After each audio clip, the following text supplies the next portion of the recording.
Story. School days. I studied in the Methodist English Primary School from 1959 until 1964 and moved over to the Methodist English Secondary School from 1965 to 1969. I did not remember very much about my primary school years. However, I do remember that on my first day at school, my parents secretly put onions and sugar canes into my school bag. They believed that onion would make me intelligent because onion in Cantonese means intelligent. They also believed that sugarcane will make me sweet because sugarcane is sweet. When one of my classmates opened my bag and saw the onions and sugarcane, he laughed and laughed until I did not know where to hide my face anymore. The same classmate became my best friend in primary school, and we did many things together. We read books in the library and tune in to the radio together for pop songs from performers like Cliff Richard, The Shadows, Beatles, Herman's Hermit, Raid, Air Supply, Monkeys, Marmalades, and so on. He combed his hair high like his idol, the late king of pop, Elvis Presley. He also idolized Mary Poppins, and so he called himself Poppy Leong. We played tops, catapult, marbles, fighting fish, spiders, flew kites, rode bicycle, played games, and participated in the Boy Scout movement. One day I was very sad when my best friend suddenly left the school without informing me, and I never got to see him again. I did not have a chance to say goodbye to him and did not have any closure. I remembered him telling me that he might have to follow his parents to Saramban someday, but he did not give me any forwarding address.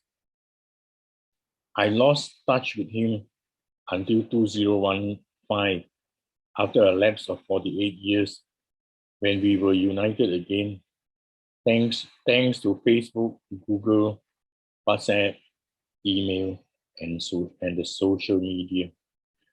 He is now living in Jakarta, and I have visited Jakarta twice just to meet up with him. The last time we met, he had forgotten about onions, sugarcane, Elvis Presley, and Mary Poppins. To my amazement, he did not even remember calling himself Poppy Leong back in those days. Encountering the gospel. When I was in primary school, there was a free period every Friday morning where students were free to do whatever they wish. During this free period, I liked to attend the chapel service in the school chapel. I remembered on one of those Friday morning chapel services, my class teacher, the late Mrs. Jody, told the class about the parable of the prodigal son from Luke chapter 15, verses 11 to 32, in a most masterly manner. A man had two sons. The elder one was good and the younger was bad. The younger son took his share of his father's inheritance, left the town, and squandered all his money on wild living until he was bankrupt and had to feed pigs. When this prodigal son came back to his senses, he returned to his father's house. To everyone's surprise, the father welcomed him back with open arms and hosted a grand feast to celebrate his return. In this parable, the father represented God. The prodigal son represented those who had run away from God, but God never gave up on them. Although I was a free thinker, the parable of the prodigal son had a deep impact on me and got me thinking about God. Role model brother. I was passionately involved in the Boy Scout movement and participated in all their activities. The movement instilled good leadership fundamentals in me. My elder brother Chan Wing, who was 2 years older than me, was a King Scout. He was also a head prefect, my role model and mentor, a student who was highly regarded by his teachers and Scout masters. Chan Wing inspired me to excel in the Boy Scout movement. We were inseparable, and I learned a lot from him. The Scout masters who were impressed by my late brother's achievement within the movement also nurtured and trained me to the Scout journey. My journey as a Scout started off as a private. I worked my way up the ladder by passing tests and accumulating badges. The first batch, the tenderfoot, was relatively easy to pass, but subsequent badges got incrementally harder. A Scout must be able to tie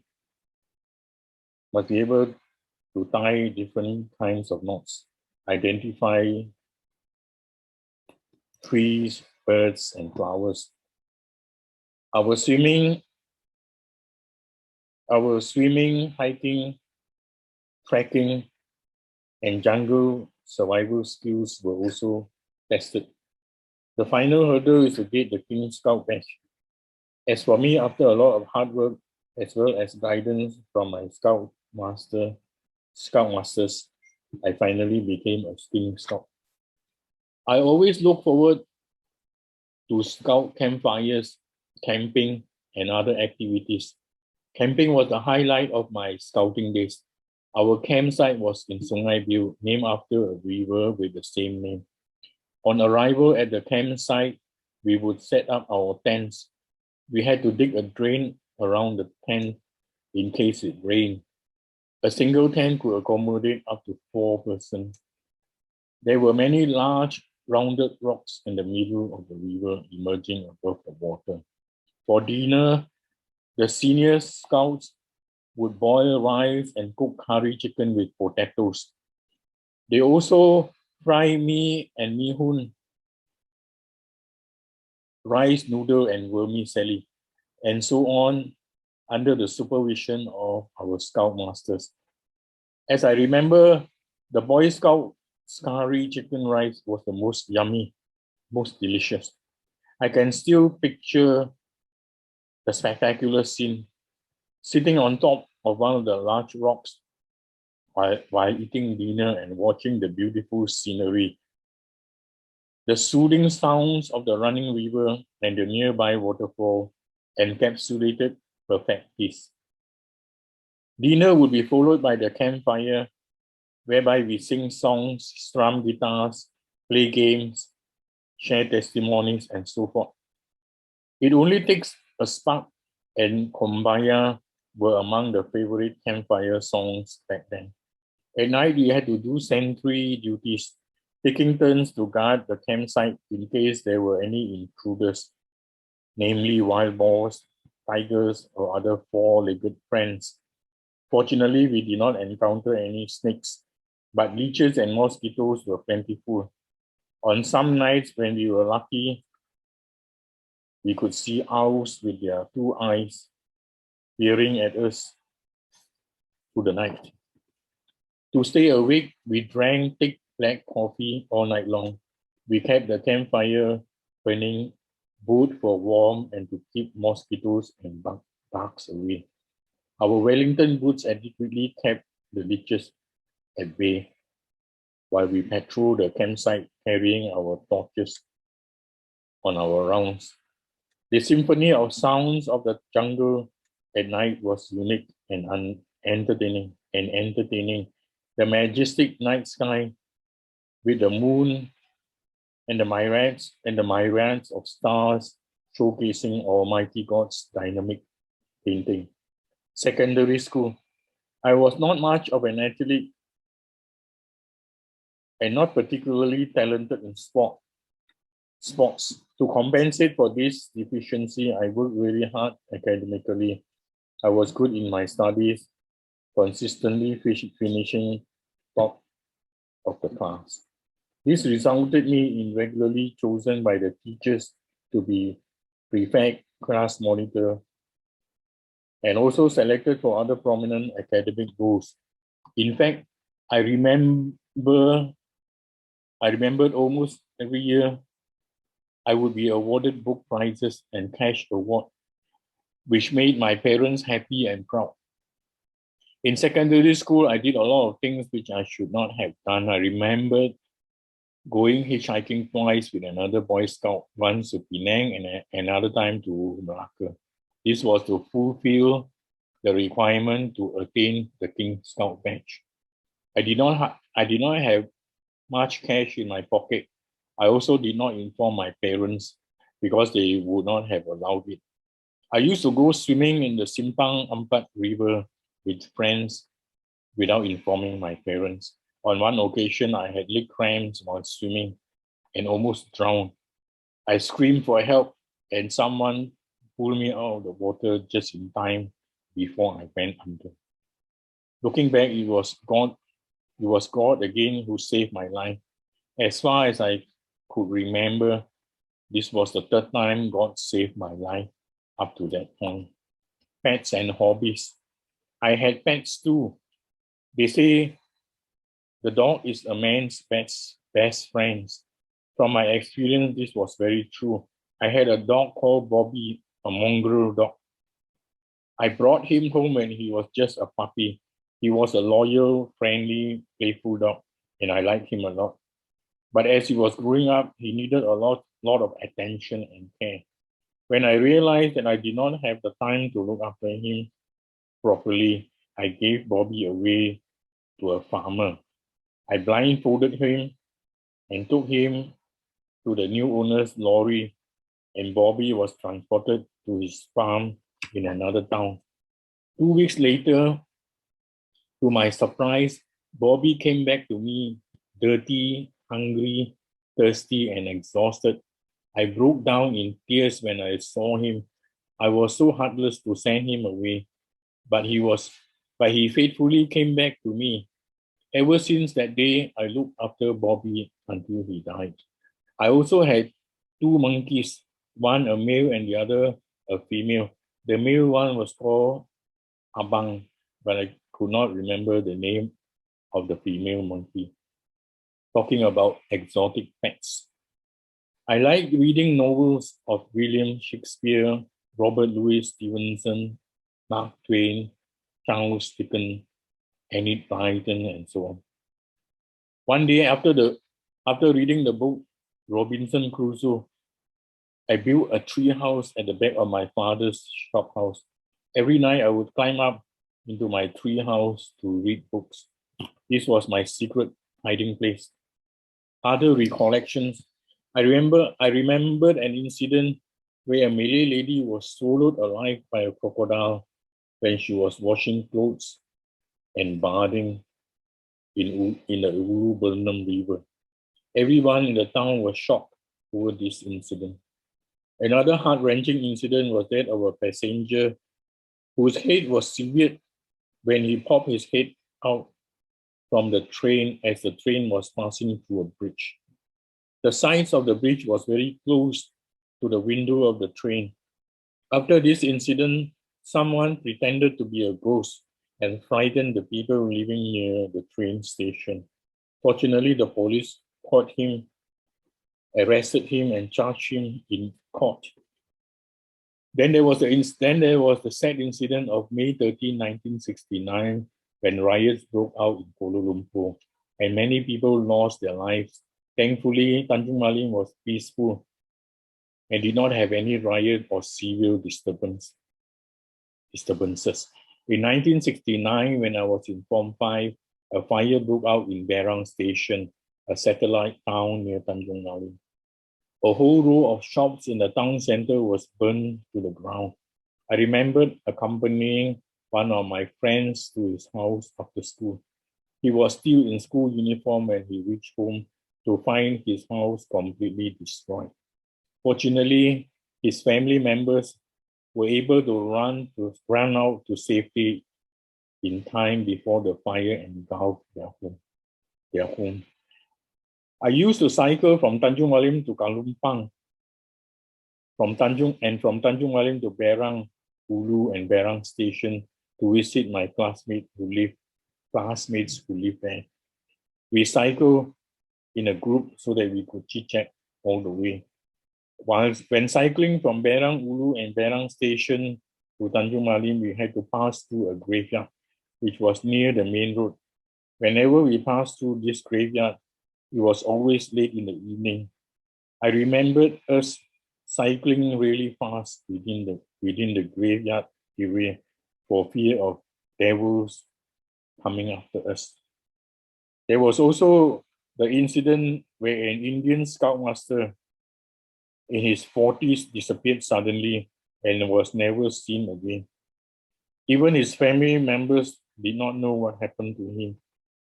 It was postulated that he was kidnapped by communist insurgents and killed in the jungle somewhere. On the music front, I was active in a band called the Asteroid, where I was the lead guitarist. It was a 5-piece band with a singer, a drummer, a lead guitarist, a rhythm guitarist, and a bass guitarist. We were united to play in the annual school talent time.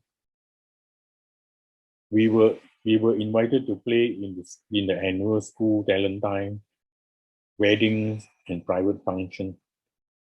This band was partially reunited when 3 of us got together as a 3-piece band in our MES class of 69 annual reunion in 2018 and 2019. Sadly, one of the other guitarists, a former classmate of mine, passed away in 2020 in the year 2020 due to liver cancer. Sojourn in Kuala Lumpur. After the Form 5 school certificate examination in 1969, I had to wait for several months before the result could be announced.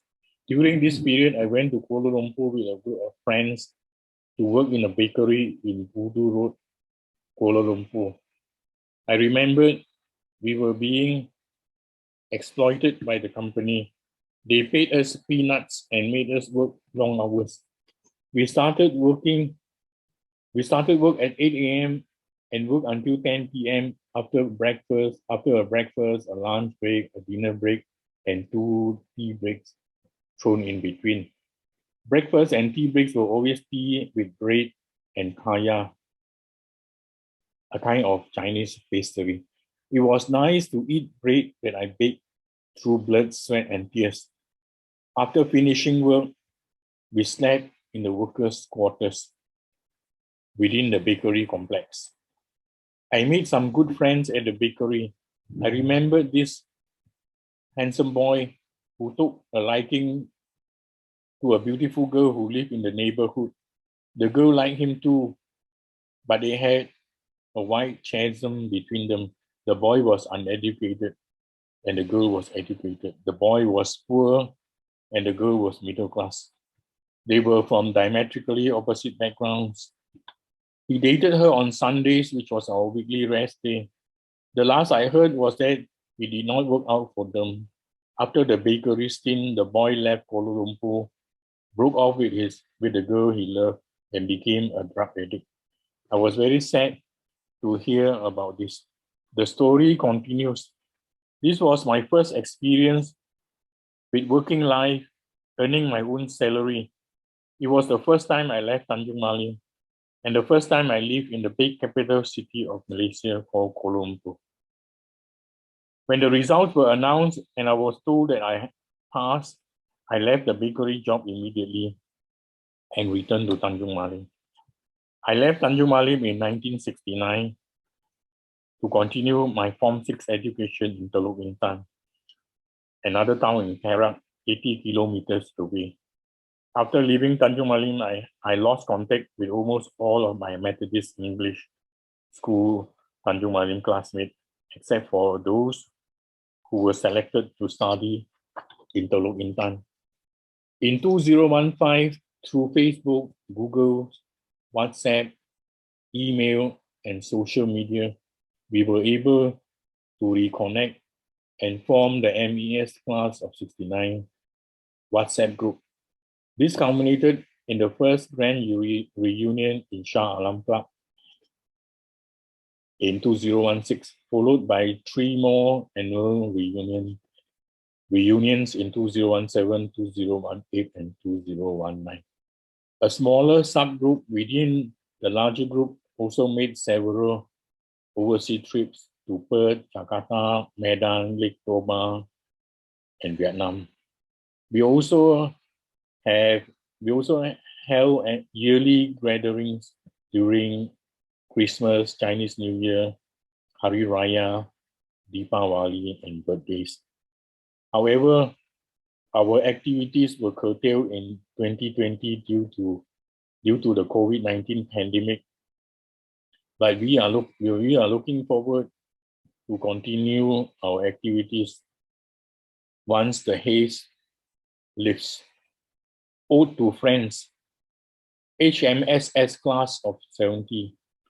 40 years after leaving the city, Teluk Intan by the sea, participants came for a reunion involving many nations. Memories came flooding back, unable to hold the emotions back. Give me more songs and wines, karaoke, dances, and dines. Into